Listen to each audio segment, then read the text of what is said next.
Persoal das empresas concesionarias do Servizo de Limpeza nos hospitais de Barbanza, Salnés e Cee concentráronse esta mañá ás portas dos seus respectivos centros hospitalarios. Trátase da primeira das protestas dun calendario xa fixado, co que reclaman melloras laborais e a equiparación salarial cos traballadores do Sergas que realizan a súa mesma función, unha circunstancia que consideran totalmente discriminatoria.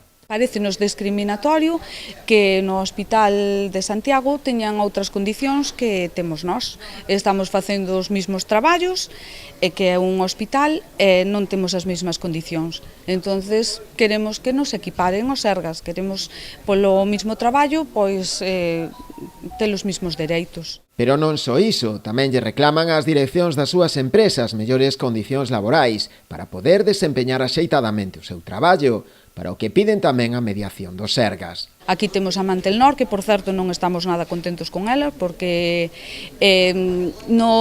cando colles, por exemplo, hai unha compañeira que temos de baixa, tería que cobrar ahora mismo o 100% que estipula o convenio, e só lle pagaron o 75%.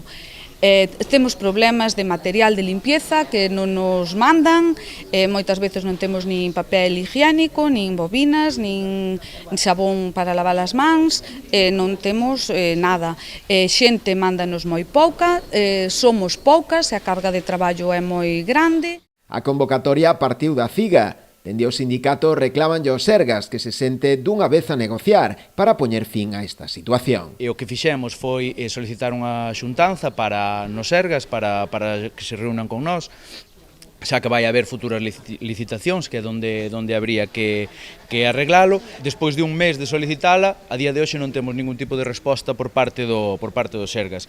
Esta é a primeira movilización que vamos a facer, de maneira simultánea nos outros hospitais tamén. En CEF, se non me lembro mal, foi ás 10, e en Vilagarcía vai a ser ás 12. Aquí tuvemos o gran apoio do resto do persoal do hospital, xa sanitario, mantemento, que están con nós ante esta grave discriminación.